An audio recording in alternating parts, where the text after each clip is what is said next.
a solo motorcycle tour of Nepal. Welcome to my travel blog. During my journey in August 2018, starting from Kolkata going through Murshidabad, Darjeeling and Gangtok, I went to Nepal on the 11th day of my travel and I was there for about 2 weeks. This is my second day's ride through Nepal, and after going through completely flat roads on the East-West Highway, I am going to take the mountainous road, the actual landscape of Nepal. On the East-West Highway there is a place called Bardibas from where you take a right to go through beautiful places to reach Kathmandu. So let me start here. I think the place is called Bardibas. It is still the East-West Highway. If you are riding through Nepal, the one thing you have to watch out for is the petrol pumps. Well, you will be needing fuel for vehicles, isn't it? Well, the petrol pumps in Nepal, at least on this road, are not very visible. They do not have large signboards and they don't look like the ones we are used to. So watch out on both sides of the road if you want to find one. Right now, this place, as I said, is called Bardibas, and I think it is about 10 or 20 kilometers away from Bardibas. Yesterday night I had stayed in a decent hotel somewhere on this road. I think it was only about 800 Indian rupees for the night, and they had no problem in taking Indian money. In fact, that was the case during most of my travel. Nobody said no to Indian currencies. Well, that's what happened with me. It might have changed now, I don't know. Anyway, this is Bardibas town and this is the place from where we have to take a right turn. That is when going west on the East-West Highway. Up till here the landscape hasn't changed much. I had inquired at the hotel about the road that I have to take and they had only good things to say about the road. It is popularly called the Japan Road. And from here, well, this is still East-West Highway. I haven't yet taken that right turn. But there is a slight change in scenery. From here there is an uphill. It is a very small uphill, but it's still refreshing, although the road still is very straight. It is a slight change from the flat roads that I had travelled yesterday. That flat straight road was completely unexpected. The other thing about this place is that since we have travelled to Nepal to a bit far distance away from the Indian border, there is a change in culture, language and all that. During my previous day at the border and during most of my travel, I had no difficulties in communicating with the people in Hindi.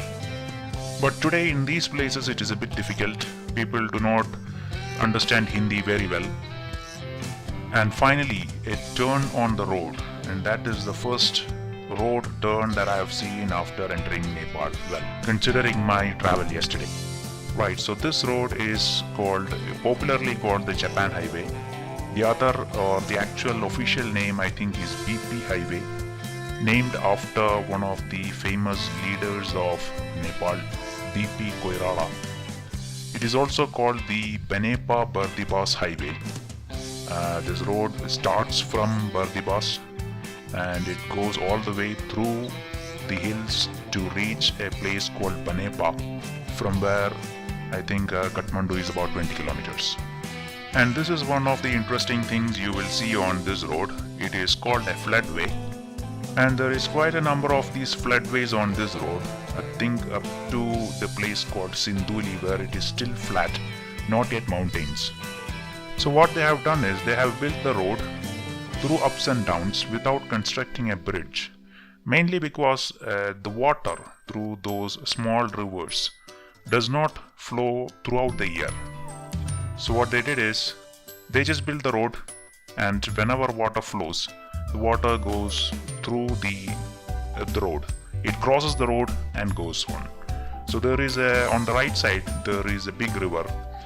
So most of these small water bodies, small rivers, are flowing to that river, and these water bodies are not, I think, throughout the year. They are only seasonal, maybe only after the rains.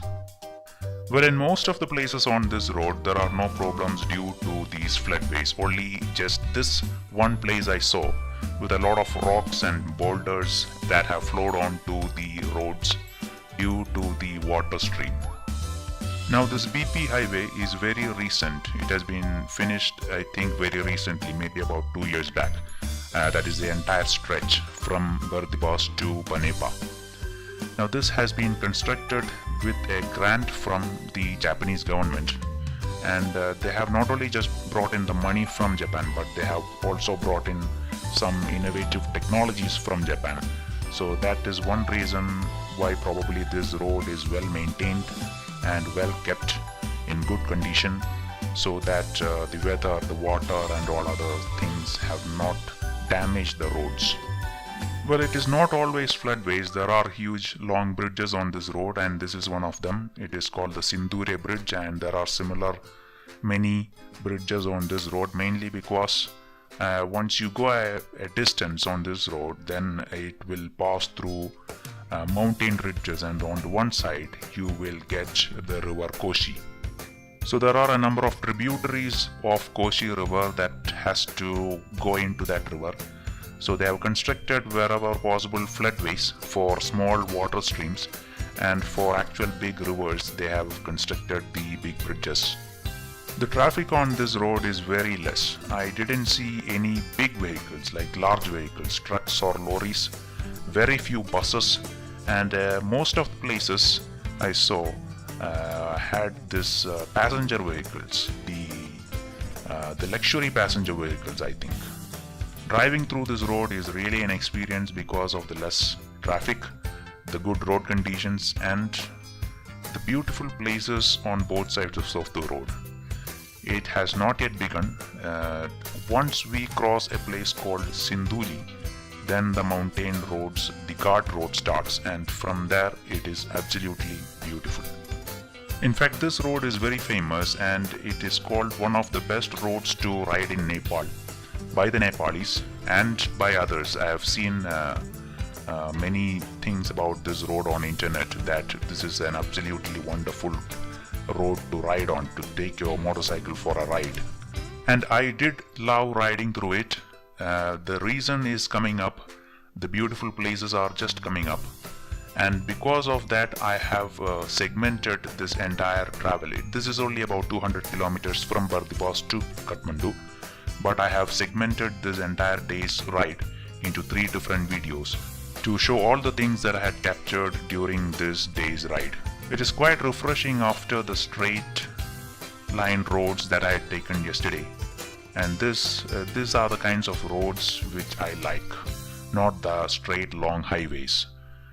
In here you do not know what is going to come after the next turn. The ups and downs, the change in landscape, the surprises on the turns. So these are the things which gives much more fun and excitement to a ride. Okay, on this road, since it is very new, there is very less population centers, but this is one of the major towns on this road. It is Sindhuli town. Sindhuli has some historical significance for the Nepali people. It is a small tourist destination in its own way. At Sindhuli there is a historical fort, which is also a major tourist attraction in Nepal. It is called the Sindhuli Ghadi or something like that. And it was here that the Gorkha army had fought the British troops and forced them to retreat. So the Gorkha army fought a battle with the British and defeated them. That was in the 17th century, I think in 1767. So this is the place where the battle was fought, and in fact it was not the entire British army, like it was the British Indian forces which fought the Gorkha military through guerrilla warfare, and they had to actually flee the place as many people were killed, and they had left a huge amount of weapons and ammunition. So this place commemorates that event, and the ruins of that event, the fort and some of the weapons are still, I think, can be seen if you go there. Now I didn't go there because I didn't know about the place. I didn't know that there was such a thing on this road. It was only after reaching Nepal that I saw that there is some tourist attraction on this road. So if somebody is going to take this road to come to Kathmandu, I think Sindhuli is a place where you can have a stop and take in the scenery, see what is the historical importance of the place. Sindhuli is also a bigger town on this road. Once you go past Sindhuli, It'll be difficult to get such big towns where you will get good, better restaurants and other facilities. Well, the actual fort I think is on the top of a hill, and we have only reached a place I think called Kamalamai, which is close to the fort but still within the Sindhuli district. In fact, to reach the actual fort, the Sindhuli fort, you have to go past another scenic location, which I think the name of the place is called Nepal Japan Token of Love. So that is on top of a hill. To reach there, you have to climb the mountains, go through ghat roads, hairpin bends and all that, and those are the things coming up. So from just about here starts the actual beauty of this road. Now we have to climb the hills, and it is one end of the Himalayas. There is no snow, but it is still very good places to see. There are several locations for taking selfies, photographs and all that on this road. And as you go, as you climb the hills, the scenes, the surroundings improves. It becomes much more beautiful. Then the temperature drops, though there is still a hot climate in the plains, but when you climb the hills, the temperature falls. It does not get too cold, so it is actually very good place to ride. It is no surprise that this road is called as the best road to ride in Nepal. One of the reason is that it is maintained very well. It is in good condition, and I think it is probably because of the technologies introduced by the Japanese people in building this road. Nepal, I think, has a fragile geography. Most of the places, I think mainly in Kathmandu, is earthquake prone, and the other areas are landslide prone, especially because there are lots of hilly areas. But this road, I think, is constructed in such a way with such kind of technologies that limits the amount of landslides affecting the traffic on the roads. I didn't see many landslide prone areas on this road, so I think the survey for this road has been done very well to limit the impact of any kind of landslides. That was not the case with the other roads that I've traveled in Nepal. When I went from Kathmandu to a place called Pokhara, another hill station, most of those areas were landslide prone, and even after that, going from Pokhara to reach the east-west highway once again, a lot of places had traffic jams and traffic stoppages due to the number of landslides. But this road didn't have that problem, that the impact of landslides.